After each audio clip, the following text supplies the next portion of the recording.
that dreams of absolute, non-human interface for transportation are a long way away. A long way Yeah. away.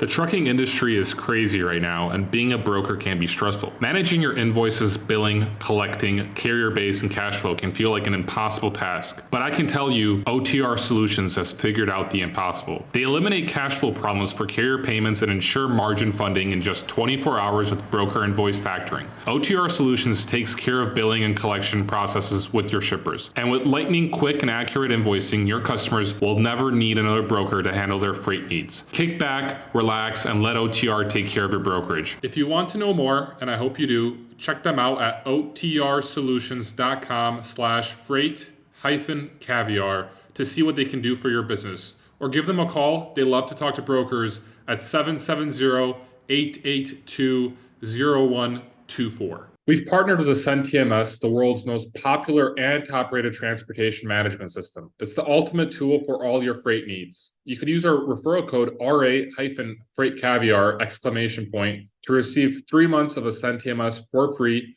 It only takes 20 seconds to sign up, and no credit card is required. You can click the link below to learn more. Joe, could you just give us a quick introduction to who you are, your background, and how you got into the logistics world? Sure. Joe Egertson, CEO of Shear Logistics. I was thinking about this morning. I have been in this business for 42 years. So Oh, wow. that definitely ages me, but it's true. Every year is always a surprise that I'm still doing this stuff. I got into the logistics business really, I would say almost by happenstance. I was going to college and bartending and had worked for Missouri Pacific Railroad in their intermodal department for about a year and a half at night. Didn't necessarily have a love for transportation. My dad had been in the railroad business, so I knew about it. But I had a customer say, I'd love to have you meet my dad. He's in the intermodal drayage business. And I think that you've got the right personality for it. And I know that's not going to help anybody decide whether or not to get into logistics, but it's truly how I got in. I had an opportunity for a job that made sense. And I found that I absolutely loved it. I loved it. I started off my career in logistics with Hub Group. So I was there for 27 years. But did so, starting off in the operations. So again, my intro into logistics was at the bottom of the scale, which I absolutely loved. And I continued through it for the rest of my career. That's remarkable. 27 years. And I'm like wondering, what was Hub Group like when you began, when you started there? Because if I subtract from 2009, 27 years, that's what, 1982? Yes. Okay. How was it? Yeah. Like, what was the size of the Hub Group back then? Was it yet a publicly traded company? No. It is very, very different. In fact, it's a big reason why I'm doing what I'm doing today. I used to tell people I bled the Hub Rubine red. That was the corporate color. I absolutely loved working there because when I started with the company, at that time, I think it was probably 10 or 11 sub-S corporations throughout the country, basically common ownership with a family out of Chicago where they had majority interest in it. And then a variety of shareholders, but the principal or the president had to own a significant portion of it. So they were getting people to invest in their own future with sub-S corporations throughout the country. So when I actually joined in San Antonio, Texas, and the principal there had a minority but significant minority stake in the company. And it was a very entrepreneurial experience. Each individual was allowed to basically grow the business as they saw fit, with the guidelines really being make money, be honest, and do it in the intermodal business. Here's our contract, right? Beyond that, we were given a lot of leeway to do what we wanted to do. So that was in 1982. As things progressed, I ended up moving up to St. Louis, back to my home in St. Louis a couple years later. Our first son was born. and we want to be backed by the family, just like you're in Poland, want to be backed by your grandparents, right? Yeah. And in getting back there, I got more heavily involved in the management side of the business. By that time, I think we had grown Hub to probably in the high teens in number of sub S corporations. It continued to grow till I think at its pinnacle it was 27 companies. And if you think about that, each president or principal had a minority stake, was deeply interested in creating earnings and growing their business. But from a management standpoint, for the family that had majority ownership, it was like herding cats.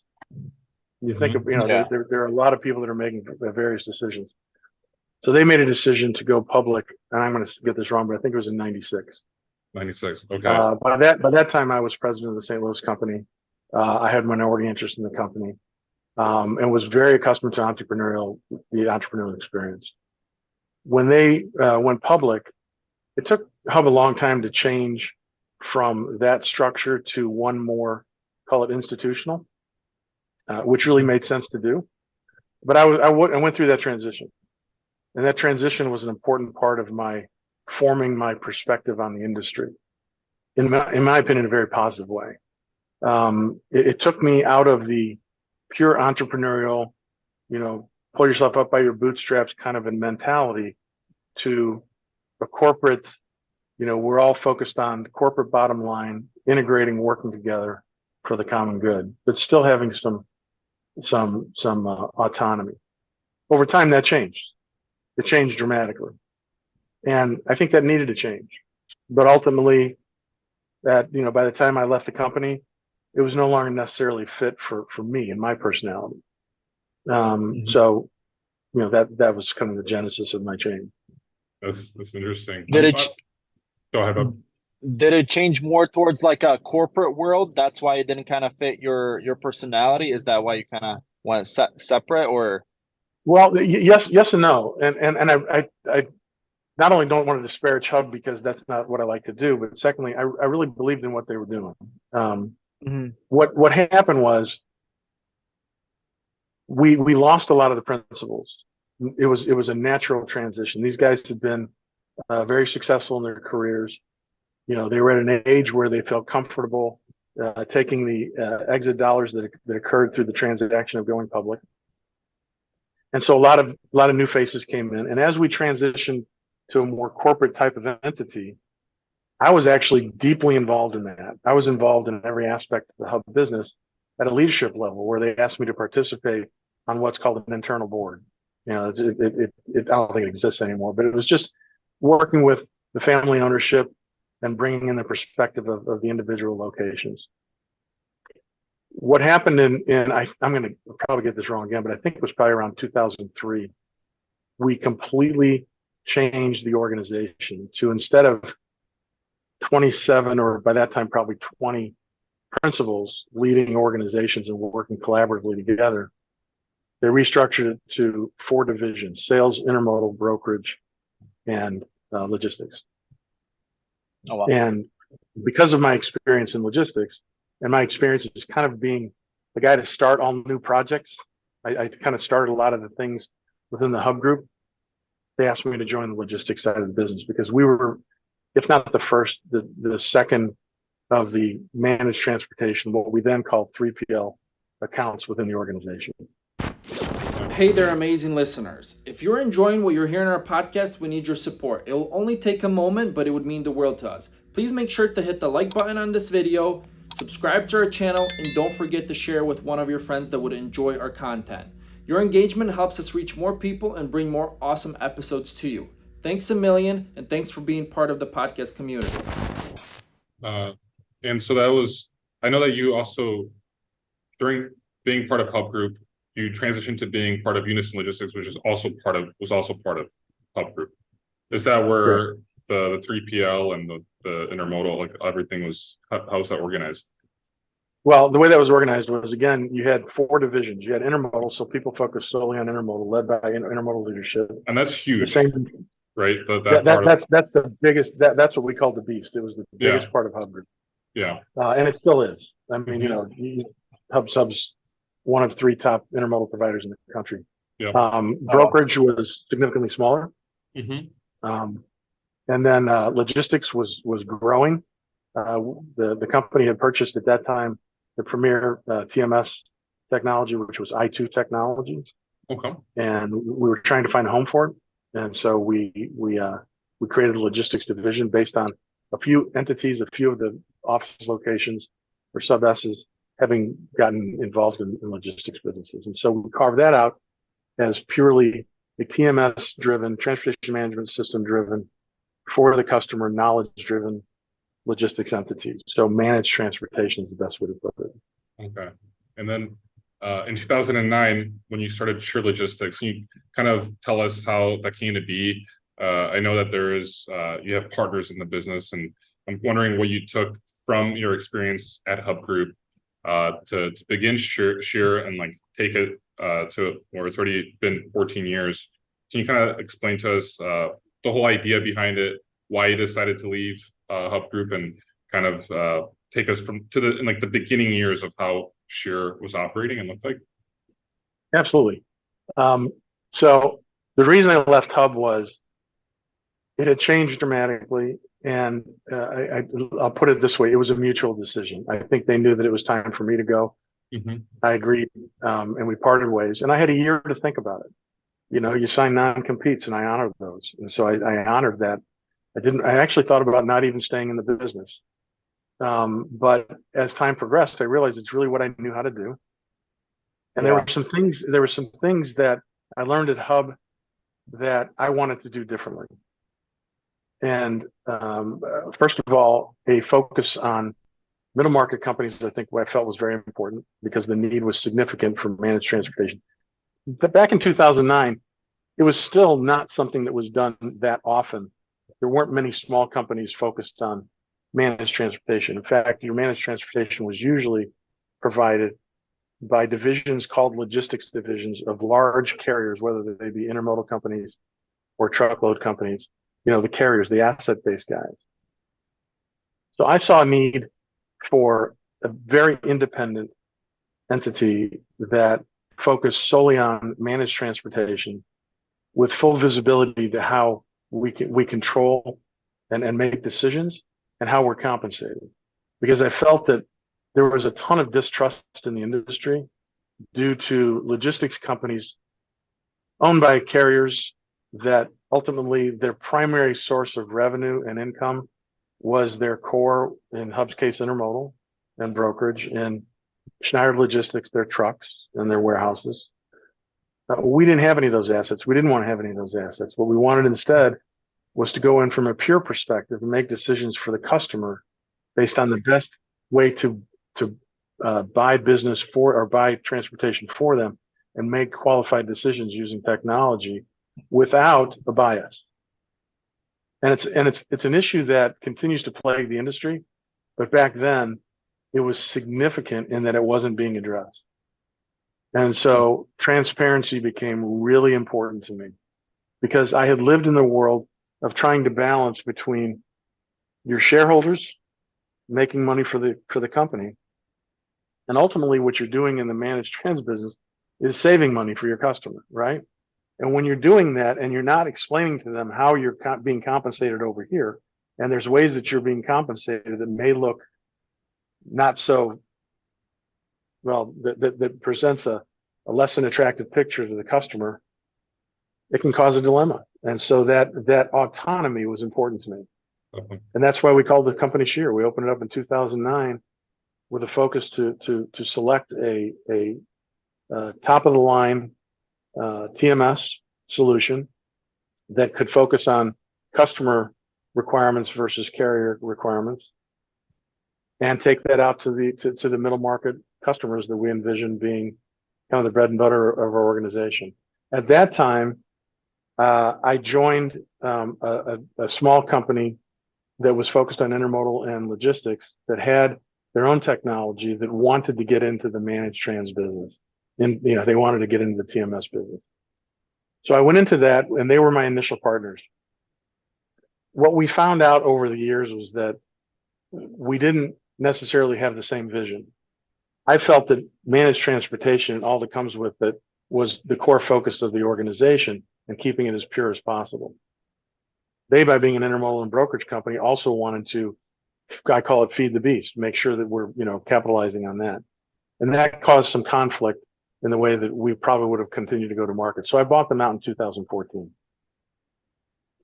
And in 2014, we started to accelerate the business rather rapidly, bringing in new accounts, growing the organization. And by that time, we had customers that had asked us to get into the brokerage business because they didn't like the carriers that they were using, the brokerage carriers that they were using.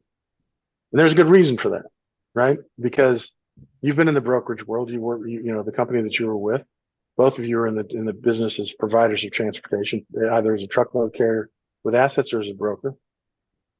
You make decisions for your company. You want to satisfy your customer, but there's a lot of low-hanging fruit out there that can oftentimes cause quick decisions to move to the most attractive, most profitable in the load, right? And in doing so, Right. it's frustrating for the customer. So by going into the quote brokerage business for our customers at their request, we really went into what we call managed capacity, where we're doing it with full visibility and they totally understand and we agree upon the decisions as to why we move it in that direction. We're basically buying on the spot market for our customers, if that makes sense. I'm just curious, Joe, if you could just explain to our audience, because I just want to clarify.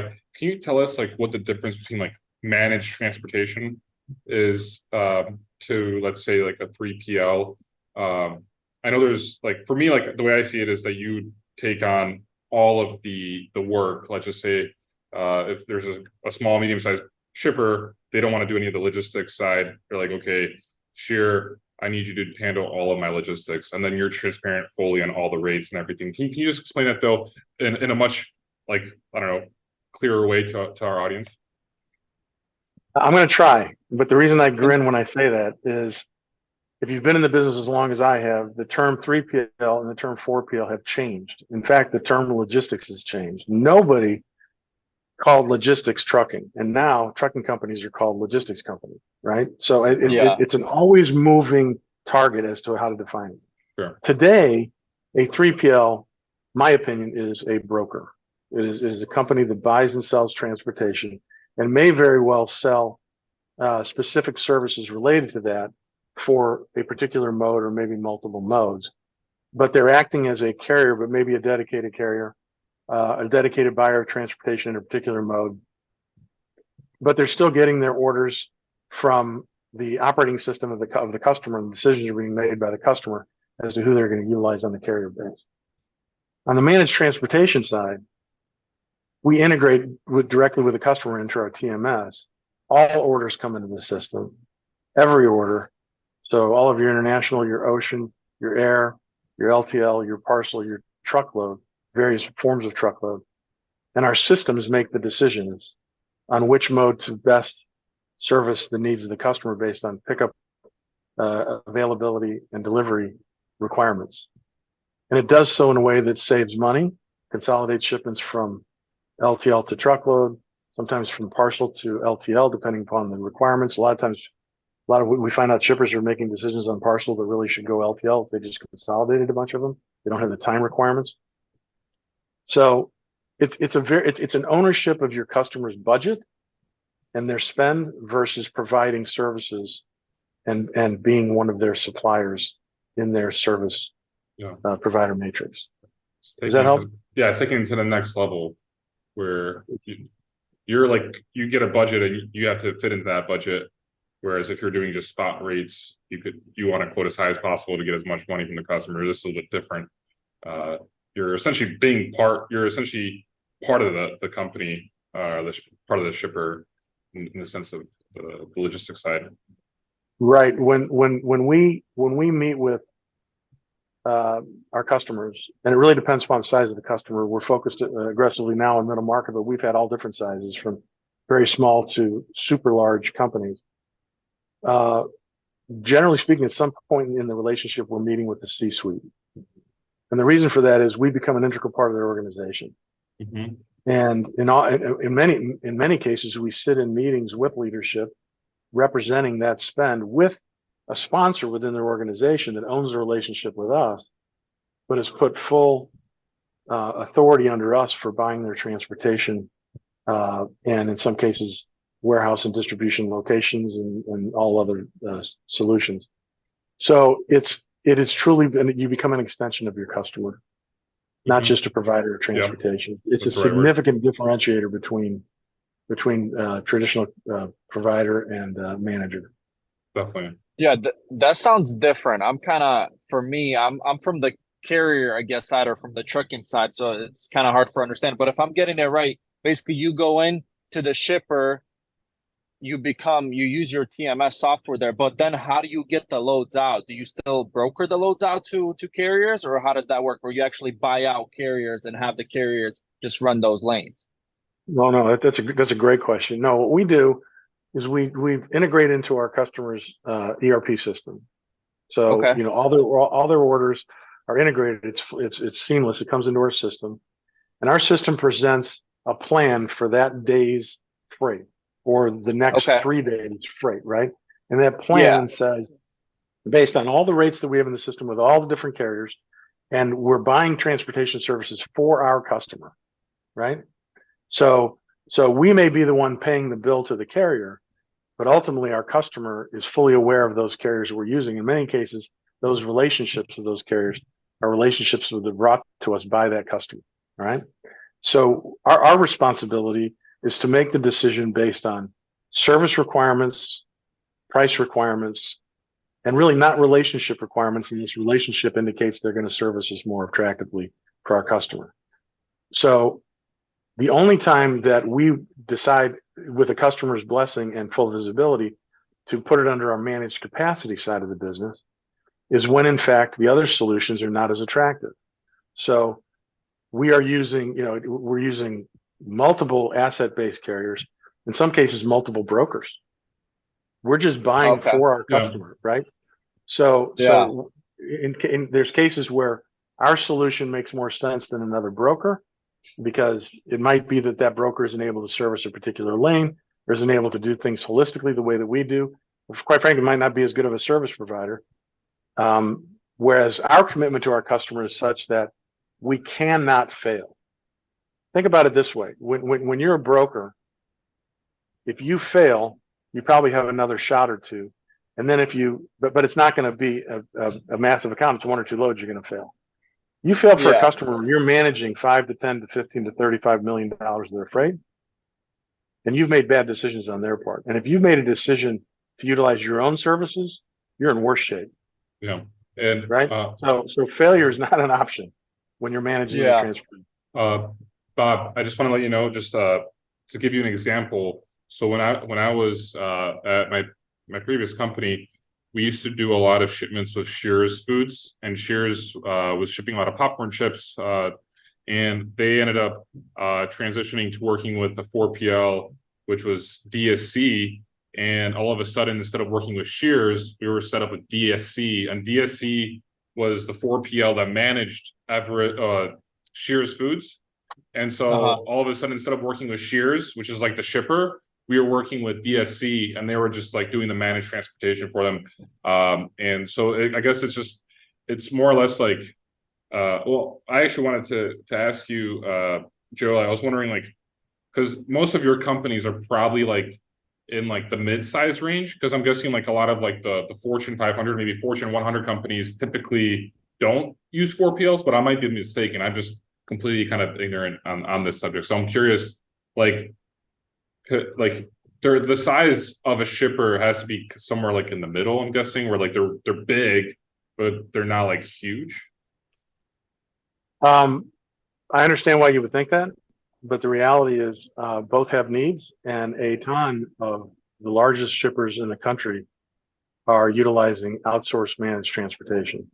Okay. An example is our largest account for many years had a U.S. spend of close to $300 million and a global spend of probably $1 billion, right? So that's a huge deal. Yeah.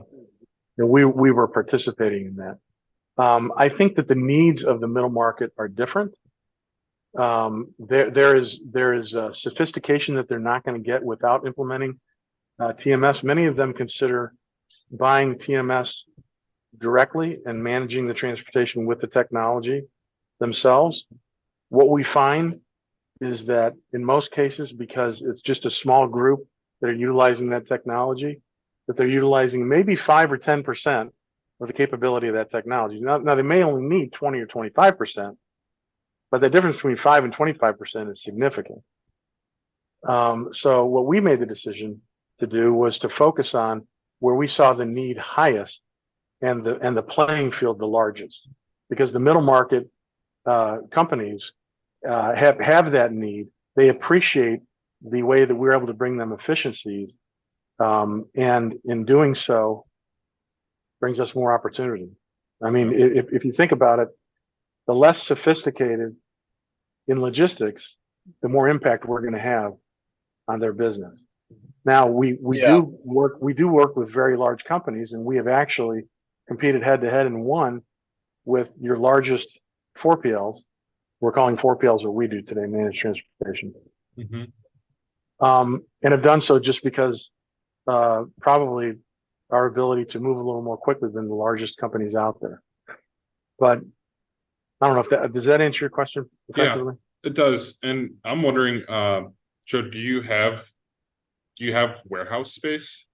Do you do like the storage part? We can. We do not own warehouse space. Okay. We are a non-asset service provider. So we don't own trucks. We don't own warehouse space. What we do own is our proprietary integration software, which I'll talk about at some point during this conversation, because it's a huge differentiator for Shear. Okay. But we go out and we purchase warehouse space, distribution centers, and we actually go to the point where part of our services are consultative. So we have a consulting group, and we'll go into customers, and they'll ask us to do a network analysis on their business. They may have 3 manufacturing facilities and 4 or 5 distribution locations within their North American network.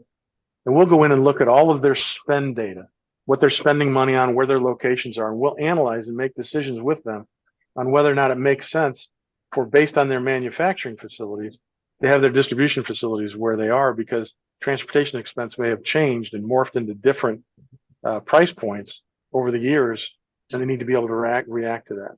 So we do that type of analysis, and then if they choose to utilize our services to execute that plan, then we'll go out and actually purchase those agreements for our customers. We may own the contracts, or the customer may own the contracts. We participate at any level that they ask us to. Got it. Okay. That's very That's interesting. pretty cool. That's definitely interesting. It's definitely different than what I've actually like, but it makes sense because there's a lot of shippers or customers that need somebody to do all that stuff. You know, they can't just have a direct carrier or a direct broker. They need somebody to manage all that stuff. Yeah.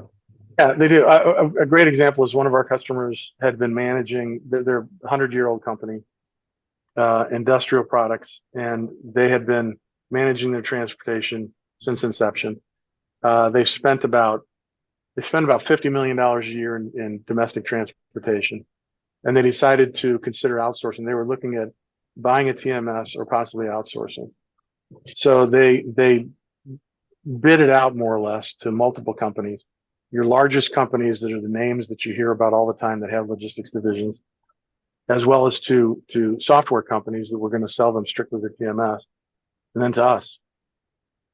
And we won that account because we were bringing the combination of the technology, the knowledge of the technology. We're not selling software, we're selling services, and we're using a software that we didn't develop, but that we selected because we consider it to be the best out there. We can change if there's a better one out there. And we're going to apply not only the transportation management system and integrate into their systems, but we're going to manage it for them and take away that unknown factor of how to truly capitalize on utilizing that type of technology. Because that type of technology is pretty intricate. It's intricate in terms of how it's used, and it's also can be significantly difficult, or considered to be considered difficult, to integrate systems into. So when I say we, I'm always talking Shear. What Shear decided to do was focus attention on that integration point. So where traditionally a customer that's considering buying transportation management system or integrating for an outsourced solution, one of their biggest challenges is that integration, because they have maybe multiple disparate systems that they want to utilize. And then this TMS has it. And to translate and integrate, they're utilizing their IT departments, and the cost can be excessive and the timeline can be significant.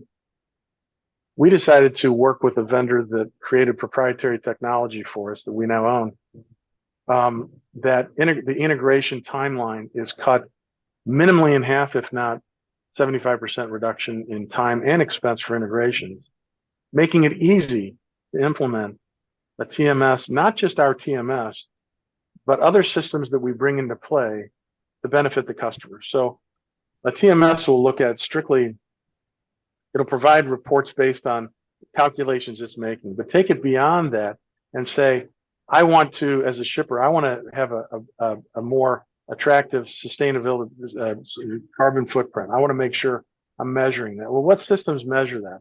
Well, we integrate into those systems and provide that information to them through our integration capabilities to outside software solution providers that we then manage for our customer. So one customer that integrates with us may be using 5 technologies along with our data warehouse to provide them not only services associated with that software, but also the data that allows them to make better decisions that we help them make. I'm guessing the carbon footprint right now is a big deal. It's a huge deal. Yeah. So what Shear did on that was we actually are now able to calculate greenhouse emissions for our customers. So a customer, all their freight, all modes comes into our data warehouse through the systems, and there are more attractive, less carbon footprint impacting solutions, right? You know, your truck is your highest, your air is your highest, and so it actually calculates based on miles and weight and all the different factors of that particular unit. That unit might be a little piece of, you know, one tube of lipstick. It might be a pallet of zinc ingots, who knows? But it's going to calculate that customer's carbon footprint associated with that, and based on the modes that we're using. So we make decisions sometimes based on a combination of cost and the impact to the carbon and to the environment. So we're able to report that back and integrate into the customer systems for their ability to create carbon credits for. So it's something that we consider to be really innovative, not only innovative, but it's unique. Definitely. I'm wondering, Bob, have you ever had a broker ask you like to provide any like carbon footprint or sustainability metrics? No. Like that's something that I think shippers I think it's I think it's more of like a bigger corporate type of thing, because I think most brokers don't really care. They're there for it, just kind of to make the money. But I could see it where the bigger shippers or the customers, they need to, because they'll get those credits and they'll get all these grants from the government and who knows what. So and that's a good point. You're right. A broker isn't going to care about it. Yeah. Because I mean, that's not anything disparaging against a broker. It's just that's not their wheelhouse. That's not what they care about. We, on the other hand, are representing the shipper. We care greatly. So working with your trucking company and buying freight, what we put on your truck for that load from North Carolina to California, we're actually calculating carbon footprint of that particular load and based on what's in that load. Yeah. Joe, Okay, so interesting. On that topic, so is there a way for me, for example, at my trucking company, to get somehow set up with Shear or one of your customers or one of your shippers or somebody that you work with? Like, what would be the process of that, and how would that work? Well, this conversation helps. But we have people that are always looking for, our procurement team is always looking for trucking companies that can help us with our particular needs within our multiple customer requirements. For some, just on an individual response basis, though, it's a conversation to say, let's introduce ourselves, show you what we do, see what you're interested, what's your need, and see if we can't help you, and you help us. And that's really how it works. We're an intermediary that does that. Okay. Well, if you guys ever need anybody out of Charlotte, North Carolina, we're out here. I'm going to call you after this call. We'll talk. Yeah. Joe, I'm wondering, so Yeah. like on that point, like does your procurement team like do they go the Shear post on DAT, or do they go and do they set up brokers? How does that process look like in terms of filling the capacity for the a managed capacity side? So it's everything plus, right? So yes, we go on the boards when necessary. The difference is if a shipper goes out to multiple brokers, all those brokers are going to the same board to source that truck, right? Mm-hmm. And it can ultimately, if capacity is tight, a truck can wait for that price to go up because multiple brokers are trying to buy, and the trucking company's going, well, it looks like I'm the only guy that's going to take this load, so I'll hold back and wait, right? But if there's only one company buying transportation for that particular lane for that customer, that's going to be Shear on the spot market. It's going to be a faster transaction and one that's more fair, right? So we'll go out to the spot market for that. When it comes to sourcing brokers, we work with a lot of very strong brokers that we know are going to provide services for our customers, and in some cases, the customer has relationships with brokers they want us to bring in as part of the carrier base. And then we work with asset carriers, actual trucking companies that are going to provide services direct. And it's a combination of all three. Our procurement group is always working on relationships with those carriers because as much as technology plays a part and will continue to play a larger and larger part in the business, we all hear about AI and all the things that that's going to do for us and all the digitization of freight. The reality is there's always going to need to be human interaction and that relationship because there's so many 100%. nuances to moving freight. And anybody in the freight business that actually operates as a broker or a truck driver or a truck carrier owner is going to tell you that the dreams of absolute, non-human interface for transportation are a long way away, a long way away. And so what differentiates a company like Shear is our ability to enhance that relationship for both customer and carrier. And we match that up through our procurement group.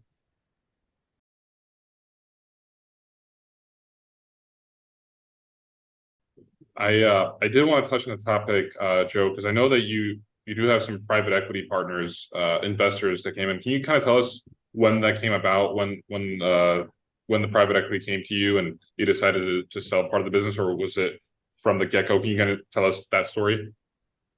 I love that story actually, because what happened, we've had the business for 14 years.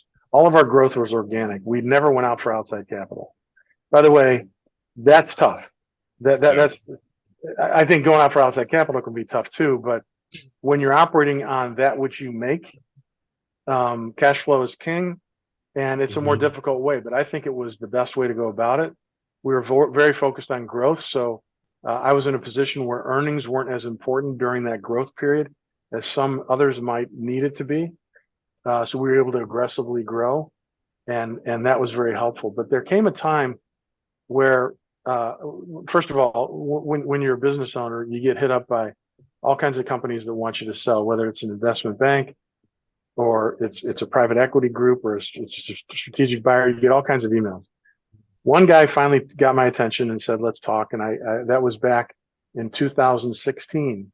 He said, I'd like to just meet you. He's an investment banker out of Chicago. We met and I said, I don't want to sell. I have no desire to sell. He goes, fine. I'm very patient. I'm going to hang around with you. One day you might want to do that. You might want to bring in extra capital at some point in time. So we stayed in touch. What we decided in late or mid 2021 was the market was pretty attractive for companies like ours, particularly our unique capabilities, our technology enabled and our proprietary integration capabilities. We became very attractive, very attractive. There aren't too many companies uniquely like us still today. And the decision was we would go out for bid and see what came back in terms of companies that would be interested in acquiring majority ownership, not 100%, but majority ownership. And we got a lot of offers, a lot of very valid offers. And we ended up whittling it down to 4 companies. The 4 companies, one was a strategic, i.e., a company in the business wanted to just bring us in and tuck us in. 2 that were private equity owned that wanted us to bring us in and tuck us in. And then the company that we went with, which was Monroe. Monroe had a vision that we loved, and that was they wanted Shear to be the platform because of our capabilities, our leadership team, highly experienced, and our proprietary technology on the integration side. And they wanted to expand based on bringing other companies in if necessary, but growing and infusing cash as growth to this incredible engine we have built, but we just needed additional fuel to take to the next level. So that excited me. What also excited me was the combination of Woodlawn, which is the operating experience side of the Woodlawn Monroe partnership, and Monroe, which is the private equity side. That combination meant that I wasn't going to have to educate a private equity group on logistics, right?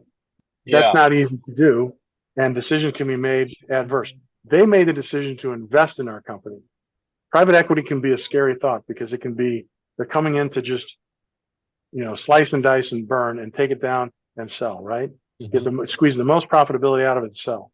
The opposite is what was agreed upon with Monroe, and they have lived up to everything that they said they were going to do. And that is we're investing in the business. We're aggressively pursuing growth on the sales side. And the partnership has been fabulous. And oh, by the way, I am still a significant equity holder.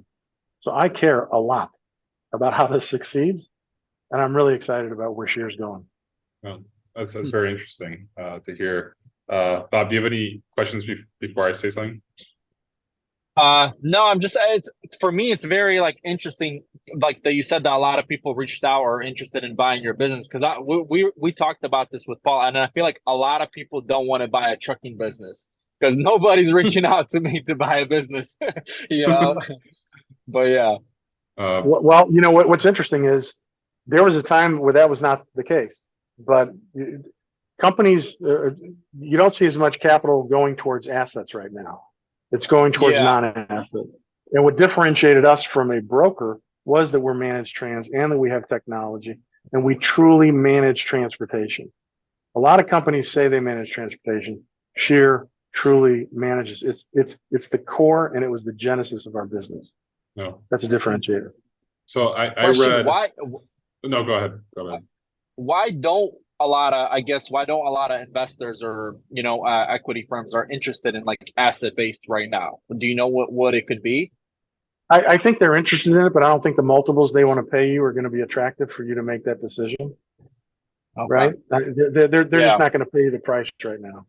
And given today's environment, with the market in a position where, post pandemic and post the insanity that occurred in 2021 and early 2022, where top of the market, the rates were being charged that were 75% higher in some cases, and now it's tanked. It's because all that capacity came in. Everybody starts buying trucks when the news is good, and then all those trucks, the business starts to evaporate, and all those trucks are there. Now you got too many trucks, and it'll change again. It'll go like this. Yeah, it's just. I hope so. I hope it changes sooner than later. Oh, we all do. We all do. Yeah. But I mean, overall, to an investor's point of view, they would prefer to buy a non-asset business just because they could grow without having to grow their overhead per se. Most, they might have to bring on some people, but they don't have to buy a truck, and not knowing the rates or the market, it's just tough for an investor to go into and buy an asset-based company overall. So if I were Bob, if I were you, I would just focus more the non-asset side, like the brokerage, and seeing if you could grow there. And to that point, I recently read Built to Sell, which I thought was a great book. I'm just curious on that topic, Joe, if maybe you've read it, or if there are any books that you've read that have helped you grow your business to be sellable, or where investors came in, because that's kind of a dream to be able to put your company on a market, and all of a sudden you have hundreds of offers. So how did you get the company to be at that point? I know that Shear, you mentioned, had the proprietary technology, and didn't have a lot of competitors, but you still had to build that to get there. What was that process like? And do you have any any books or kind of like advice for young entrepreneurs like us that want to get there one day? So you might not like my advice, but I'm going to That's tell it to okay. you. At least We like that. We like the truth. Yeah. okay. From my experience, I didn't read any books on how to buy, how to grow and sell a business, because my intent was not to sell it. Okay. And I think that's the magic of what I did. Was the intent was to have a company that delivered everything I wanted it to, made me feel comfortable sleeping at night, was profitable, created an environment for our employees that was extremely positive, and had sustainability. Selling it was never my focus. And so guess what? By having that patience to grow the company and to buy the technologies that were required to do what we did, without saying I want to sell it at X multiple, at X EBITDA at a certain point in time, gave me freedom. It gave me absolute freedom. Yeah. And then when in fact the market became attractive and this particular investment banker started showing me what could possibly happen, I sat down with my family and said, what do you guys think? And we all said, I think that it makes sense as long as it's the right buyer. So I would say advice to a burgeoning entrepreneur is focus on your business, not on the sale of your business. Once you get to a point where it's going to be profitable, by all means, think about it, but don't start your business just to sell it. Yeah. Okay. That's good No, advice. that is a good advice, because I feel like a lot of people are right now, they're just trying to, build it up, sell it, and get rid of it. So, but that is, you just got to keep grinding it out and keep building it. Yeah. Well, and this is more of a personal thing for me. When you build a business to sell it, you're not thinking, this is a generic statement, so it's not true with everybody, but you're less likely to be focused on those individuals in the organization as you are with your bank account, right? And that to me is a conundrum, because I want that balance. By all means, I want to be profitable. I want to make money, right? But I don't want to do it at the expense of just building something to sell it that might very well be dismantled at the expense of the people that are working in the organization or what I dream to build, just to satisfy my bank account. I think you can balance it. I think you can balance it exceptionally well.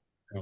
And in our business today, the market is definitely very attracted to managed transportation, brokerage, still non-asset brokerage to a degree, less so on the asset-based guys. But there's money out there if you're looking to make a change. Minimally, I would suggest that you consider talking to somebody to give you advice on how to get to that point where you would be attractive. Definitely. Because that makes a big difference. If you've never done it, you don't know anything. I didn't know anything. I was clueless when we did this. Mm-hmm. I'm not some business brain that's been studying, the private equity markets for a long time. I built a business that I loved and decided to sell it when it became attractive to sell it, and I found the right partner to sell it to. Definitely. That's a great Makes story. sense. Great advice and feedback on that, Joe. I guess now I'm wondering, with the infusion of capital, building the business, like what are the goals? What goals do you have for the coming years? Where do you want to take Shear? We believe, and when I say we, it's Shear, it's Monroe, and Woodlawn. Shear as the company. We want to aggressively grow the organization and add additional capabilities as we do, either through build or buy. Our goal right now is to quadruple the size of our organization in 5 years. That sounds crazy, right? Yeah. But no, it does. It does. But Yeah. when you have a capital partner behind you that believes in that and helped us formulate that strategy, it can happen. And we're very confident in that. As I said, our private equity partners are living up to their end of the bargain. We're living up to ours. We've invested a lot in our sales and marketing efforts, something that we hadn't before. I can tell you that the leadership team of 5 sold every deal, with the exception of some brokerage business. That can't sustain when you grow aggressively. So you need to add significant talent, which is expensive. And we're doing that because we got the capital. So we have aggressive growth plans to continue to grow the business and take it to different levels, both nationally and internationally. What that will be exactly, we don't know because the landscape's always changing. But Yeah. we're strong. We're capable of making it happen. Definitely. Joe, thank you so much for joining us in the podcast today. Joe, how can people connect, or if they want to reach out to you, what's the best way? I would say go to the website, click on okay. carriers, and you'll find a link to come into us. And Okay. yeah, and what I'll do specifically as it relates to you is I'll have somebody reach out to you today to kind of get Awesome. you connected. Yeah. Yeah, So that would be if you great. could I think I have your contact info. You know what? I don't think I do. Go ahead and send me your contact info. Yeah, I will. And I'll send something over. In the meantime, I guess the only thing that the message I want to leave is that Shear, because our genesis of the company was managed transportation, it's such a core component of what we do, and the fact that we focused our technologies on servicing the customer as it relates to their ability to buy better and optimizing. We believe we have the best optimization engine that we've selected, and then giving them that visibility that we do through our data warehouse. Couple that in with our integration capabilities, which brings all these disparate systems into visibility and usability by our shippers. It's unique, and I think something that is going to take our organization to a long way.